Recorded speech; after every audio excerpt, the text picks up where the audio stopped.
আমার শেখার ক্ষুধাটা অনেক বেশি। আমি সবসময় স্বপ্নই দেখতাম। খারাপ হলে আমি আইদার বই পড়ি, থ্রিলার, সায়েন্স ফিকশন এগুলো একটু বেশি পছন্দ। প্রথম স্টেজে যখন উঠলেন একদম ফার্স্ট ডে কেমন লাগছিল? মনে হচ্ছিল প্রথম স্টেজে উঠছি, তবে এই জায়গাটা যাতে প্রথম এবং শেষ না হয় সেই চিন্তাটা, সেই ভারটাকে নিয়ে স্টেজে উঠেছিলাম। তো অনেক একটা রাগ, একটা জেদ কাজ করছিল যে এখান থেকে যাতে আমি আর কখনো নামতে না হয়। তো সেই ইন্সপিরেশনটা ছিল। ছোটবেলা না, ঠিক মেয়েরা সাধারণত যেটি করে যে আয়নার সামনে প্রচুর দাঁড়ায়। মন খারাপ হলে আয়নার সামনে, মন ভালো থাকলে আয়নার সামনে, বাইরে ঘুরতে গেলে আয়নার সামনে, ঘরে এসেও আয়নার সামনে। আয়নার সামনে দাঁড়িয়ে যখন আপনি নিজেকে দেখতেন তখন কি মনে করতেন যে এই বর্ণিতা কি হবে ফিউচারে? আমি সবসময় স্বপ্নই দেখতাম যে বড় কিছু, ভালো কিছু করতে হবে আমাকে, দেশের জন্য হোক, নিজের জন্য হোক। তখন নিজের জন্য জেদটা একটু বেশি ছিল, কারণ আমি যে পরিস্থিতিতে বড় হয়েছি সেখান থেকে অনেক বড় একটা জেদ কাজ করতো যে অনেক মানুষকে প্রুভ করতে চাই যে আমিও কিছু করতে পারবো। তো আয়নার সামনে দাঁড়ালে নিজেকে পেপ টক দিতাম যে এটা করতে হবে, এভাবে এগোতে হবে, এবং একসময় আয়নার সামনে দাঁড়িয়ে যাতে তুমি নিজেকে বলতে পারো যে এখন আমি অনেক বড় কেউ। তো সেই জিনিসটাই কাজ করতো সবসময়। মন খারাপ হলে বর্ণিতা কি করে? মন খারাপ হলে আমি আইদার বই পড়ি, না হলে মুভি দেখি বা ডকুমেন্টারি দেখি, বা কিছু শেখার চেষ্টা করি। আমার শেখার ক্ষুধাটা অনেক বেশি, তো অনেক কিছুই আছে পৃথিবীতে শেখার মতো।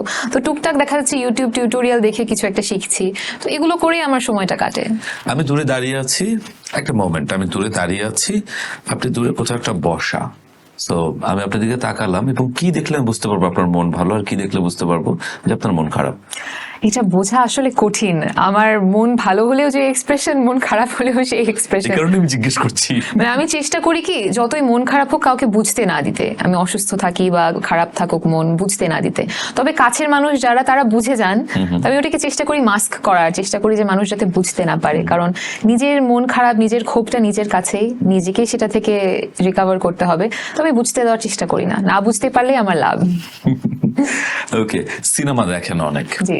কোন ধরনের সিনেমা দেখেন? আমি সব ধরনেরই দেখি, সব জনরাই দেখি, তবে আমার থ্রিলার, সায়েন্স ফিকশন এগুলো একটু বেশি পছন্দ। তো ওই টাইপের মুভি একটু বেশি দেখা হয়। এই যে লাক্স জিতলেন, লাক্স সুপারস্টার বর্ণিতা, জি। এখন কি করার ইচ্ছে? নাটক, সিনেমা, ওটিটি, কোনটা আপনার আসলে বেশি পছন্দ? আমার এই কাজের ধরনের থেকে কাজের মান এবং কাজের গল্প, এটার যে কোয়ালিটি সেটা বেশি ম্যাটার করে। সেটা যেই ফরম্যাটেই হোক, সেটা সিনেমা হোক, ওটিটি হোক, আমার কাছে সেটা খুব একটা ম্যাটার করে না। আমি মনে করি গল্পটা যদি ভালো হয়, গল্পটা যদি আমার সাথে যায়, তাহলে আমি আসলে করতে চাই। আইডলকে সেলিব্রিটি ওর জীবনে সাধারণত যেটা হয় যে আমি অভিনেতা হতে চাই, ওকে, আমি এই কয়েকজন মার্ক সেট করলাম যে এনারা আমার আইডল, এনাদের দেখে ইন্সপিরেশনটা আমি নিচ্ছি। এই ব্যাপারটা আর কি। প্রথমত জয়া আহসান ম্যাম, কারণ উনি এত বহুমুখী একজন প্রতিভাবান একজন মানুষ যে ওনার কাছ থেকে শেখার অনেক কিছু আছে। আর কাজ থেকে ওনার সান্নিধ্যে আসতে পেরেছিলাম, তো কাজ থেকে দেখেছি।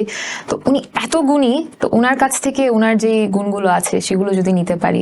তাছাড়া আমি যেটা বললাম, অপি করিম ম্যাম, তারপর বিপাশা হায়াত ম্যাম, সুবর্ণা মোস্তফা, আমাদের লেজেন্ড যারা ছিলেন, যাদেরকে দেখে আসলে বড় হয়েছি। মারা তাদের নাটক দেখতেন, সিনেমা দেখতেন, সেগুলো দেখেই তো বড় হয়েছি। তো ওনাদের নাম